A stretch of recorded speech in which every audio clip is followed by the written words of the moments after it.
ఔజుబిల్లాహిమినశ్శైతానిర్రజీం బిస్మిల్లాహిర్రహ్మానిర్రహీం అల్హమ్దులిల్లాహి వస్సలాతు వస్సలాము అలా రసూలిల్లాహి వబస్. అస్సలాము అలైకుం వరహ్మతుల్లాహి వబరకాతుహు. నాదీన్, నా పేరు హకీం మహమ్మద్ అబ్దుల్ జలీల్. నేను హైదరాబాద్ తెలంగాణతో మాట్లాడుతున్నాను. ఒక ముక్కులోకి వెళ్ళి రక్తం పడుతుంది, దానికి నక్సీర్ అంటారు ఉర్దూలో. అయితే నక్సీర్ అంటే ముక్కులోకి వెళ్ళి రక్తం ఆగనే ఆగదు, ఏ పెట్టినా ఆగదు, ఒక్కొక్క పరి అట్లా అవుతుంది. దాని గురించి ఒక ఆమ్లా అని ఉంటుంది. ఆమ్లా, డ్రై ఆమ్లా తీసుకోవాలి.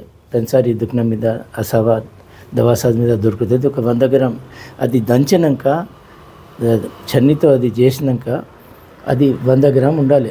పౌడర్ చాలా అది ఫేస్ ప్యాక్ లెక్క కావాలి. అది అంత మంచిగా దంచాలి. అది దాంట్లో మేకపాలు వేసి అది పేస్ట్ లెక్క చేసి ఇక్కడ పెట్టాలి, తలకాయ మీద ఇక్కడ పెట్టాలి. మళ్ళీ చాలా పెట్టి రుద్దాలి, ఇక్కడ మాలిష్ చేయాలి. కొన్ని నిమిషాల్లోనే ఆగిపోతుంది. అది ఏ మందు తాగుతలేదనుకోండి, దీంతో ఆగిపోతుంది. సబ్ తారీఫ్ అల్లాహి కు సదావారే. అల్హమ్దులిల్లాహి రబ్బిల్ ఆలమీన్.